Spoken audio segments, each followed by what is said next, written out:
Welcome to Attleboro Update. A unique business has recently opened in downtown Attleboro. Longtime Attleboro resident and Attleboro police officer Jermaine Patterson has opened up a business called Patterson Creations. The business works to promote the works of local artists and to provide a unique venue that caters to their needs.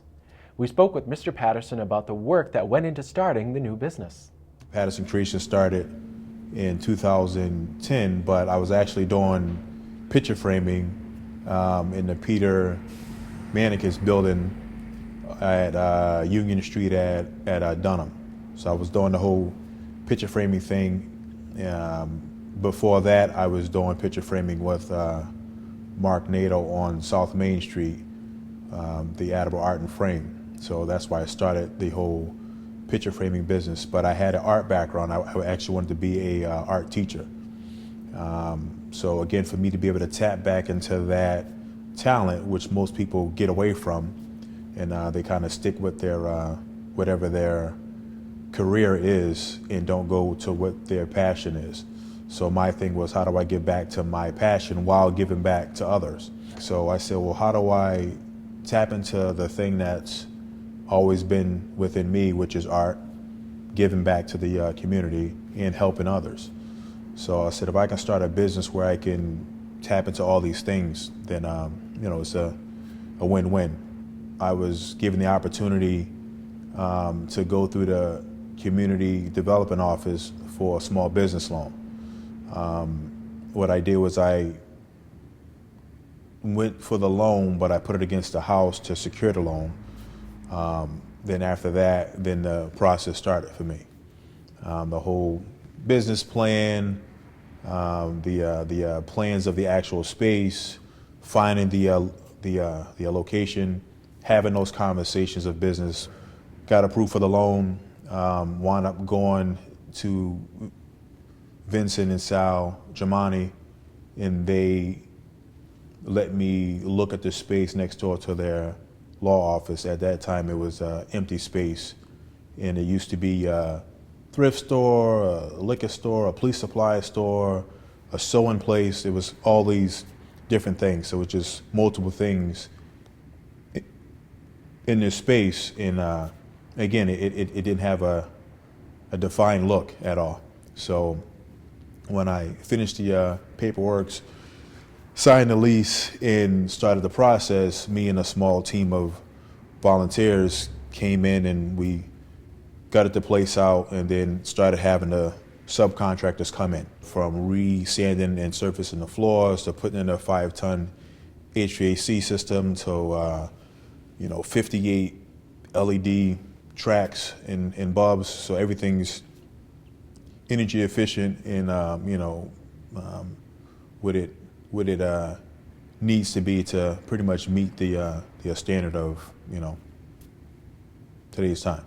The areas of business for Patterson Creation is a art gallery, picture framing, recording studio, a art lounge.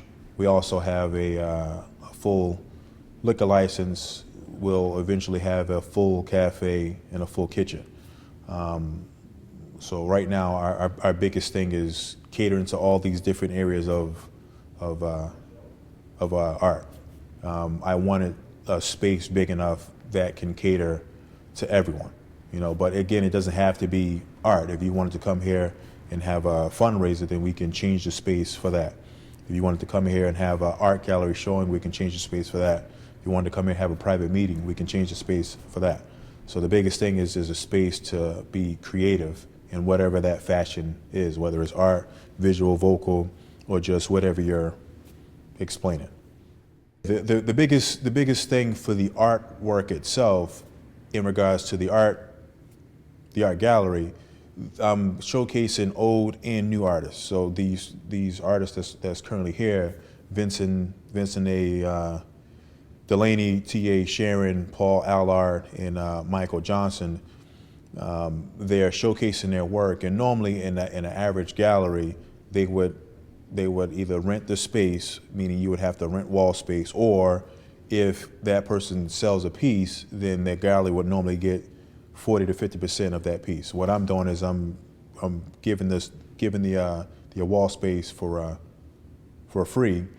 But if they sell a piece, then I'm only taking 20% because I want I want the artist to be able to retain more of that profit. The grand opening was December 21st, and then again we were coordinating with some of the other businesses that's on board. So we have RIA in 52 Blocks Recording Studios. So the owner of RIA is Joshua Silva, Jeannie Silva, and Gregory Silva. So just coordinating with them, and the owner of 52 Blocks Recording Studio is Erasmo Torres. So again, it's a group effort still to be able to tap into all these different things under the same roof. Every time people come here, they're amazed again at the fact that this is a 1900s wooden building. We have the original hardwood floors here. The floors were painted gray. The fact that again it came out, the whole project came out well, where it's going to cater to everyone. So artists trying to get their art up. Right now, again, we currently have artists that's on the wall. So once their time is up, and then the next artist will come in and start to showcase their work. We're actually going to be doing a little fundraiser and working with the high school, with the art department, to try to do an art show for Attleboro High around the time frame of February 8th. So again, just to keep getting artists in, but where these artists can still maintain their space and set up easels throughout the middle of the gallery, where again, now these younger artists can get that experience of being with some of these guys that have been in the business for about 30 years plus, with a pretty price tag on some of their pieces.